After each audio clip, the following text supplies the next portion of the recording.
সামনে কিন্তু Christmas day আসছে। আজকের ছবিটা কিন্তু ক্রিসমাস ডে উপলক্ষেই করা। আর ছবিটা আমি খুবই সিম্পল আর সহজের মধ্যে রাখার চেষ্টা করেছি, যাতে করে ছোট বড় সকলেই এই ছবিটা আঁকতে পারো।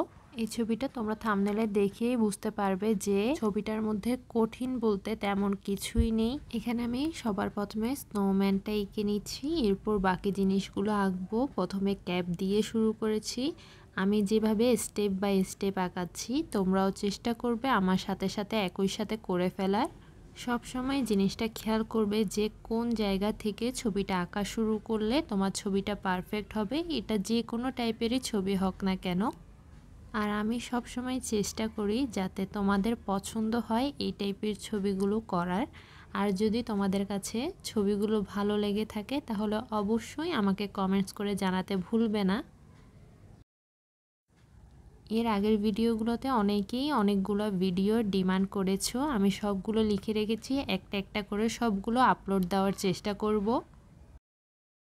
গাছগুলো আঁকা কিন্তু খুবই ইজি, ভালো করে খেয়াল করলে সবাই আঁকতে পারবে।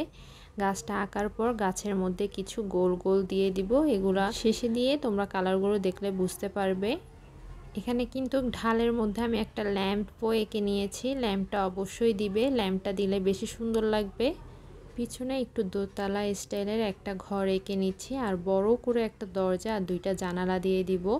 আর একটু পাহাড় টাইপের যে জিনিসগুলো দিচ্ছি এগুলো হচ্ছে বরফের লেয়ারগুলো। আর আমি বেশিরভাগ ভিডিওতেই বলে থাকি যে পেজগুলো হচ্ছে আর্ট পেপার নিবে, না হলে বাজারে যে ড্রয়িং খাতাগুলো পাওয়া যায় মিনারাজুর বা অন্য টাইপের, ওই পেজগুলোও নিলেই হবে। যে কোনো ধরনের কালারে কিন্তু এই পেজগুলোতে তোমরা করতে পারো। এখানে পিছনে শুধু 3 কোণা স্টাইলের কিছু ঘর দিয়ে দিয়েছি। এরপর আমি পিছনে কিছু গাছ করে নিব। এখানে বড় ছোট করে তোমরা তোমাদের ইচ্ছে মতন করে একটু বেশি করে গাছ দিয়ে দিবে, তাহলে ছবিটা দেখতে আরও বেশি সুন্দর লাগবে। আর সবসময় চেষ্টা করবে প্রত্যেকটা দিবস উপলক্ষে একটা বা 2-3টা হলেও ছবি করার। শুধুমাত্র আমাদেরকে স্কুলের ড্রয়িং অথবা প্রতিযোগিতার ছবি করতে হবে এমন কোনো কথা নেই। তোমার ইচ্ছা থাকলে কিন্তু তুমি সব ধরনের ড্রয়িংয়ে একটু প্র্যাকটিস করতে পারো। এবার আমি কালারে চলে যাচ্ছি। এই ছবিটা আমি অ্যাক্রিলিক কালার দিয়ে করব, কারণ এই টাইপের যে সাদার কাজগুলো থাকে ওই ছবিগুলো ওয়াটার কালার, অ্যাক্রিলিক কালার অথবা পোস্টার কালার, এই কালারগুলো করলে একটু বেশি ভালো হয়। আর কারো কাছে যদি এই কালারগুলো না থাকে, তোমার কাছে যে কালারটা থাকবে সেটা দিয়ে করে নিবে। এখানে যে নীল কালারটা আছে সেটা দিয়ে আমি একটা পুরোটা কোট করে নিচ্ছি। এখানে পুরোটা সম্পূর্ণ আমি দেখাচ্ছি না, একটু কেটে কেটে দিচ্ছি, কারণ এটা পুরোটা ভরাট করে নিব আর বাড়তি কোনো কাজ নেই। শেষে দিয়ে অল্প একটু জায়গা রাখবো, ওখানের মধ্যে শুধু আকাশি কালারটা একটু মিক্স করে দিব, কিন্তু বেশিরভাগ জায়গায় আমি একটু ডিপ করে নিচ্ছি। তোমার আকাশের কালারটা যদি হালকা হয়ে যায় অথবা ডিপ না হয়, তাহলে উপর দিয়ে আরেকবার কোট করে নিবে আকাশের কালারটা। এটা রাতের ছবি, এই জন্য অবশ্যই ব্যাকগ্রাউন্ডটা ডিপ থাকতে হবে। এরপর আমি যে ঘরগুলো এঁকেছি ওগুলোর উপরের সাইডটা আকাশি কালার করে নিব, যাতে বরফ পড়েছে এরকম মনে হয়। আকাশি আর সাদাটা বেশি করে দিয়ে দিব। এই জিনিসটা যত লাইট রাখবে তত তোমার ছবিটা ব্রাইট হয়ে যাবে এবং দেখতেও সুন্দর লাগবে। আর যদি তোমাদের কাছে আমার ভিডিওগুলো ভালো লাগে তাহলে অবশ্যই বেশি বেশি করে কমেন্টস করবে, যাতে আমি বেশি বেশি ভিডিও আপলোড করি। এরপর যে ল্যাম্পটা আছে, দরজা জানলা আছে, সবগুলোতে একসাথে আমি ইয়েলো কালারটা দিয়ে দিব। এই ড্রয়িংটার সব কিছু আমি একটু ইজি রাখার চেষ্টা করেছি, যাতে করে ছোট বড় সবাই করতে পারো, যাতে তোমাদের কাছে কঠিন না মনে হয়। এখানে গাছের ঢাল আর উপরে যে চিমনিটা আছে একই সাথে খয়েরি কালারটা দিয়ে দিয়েছি।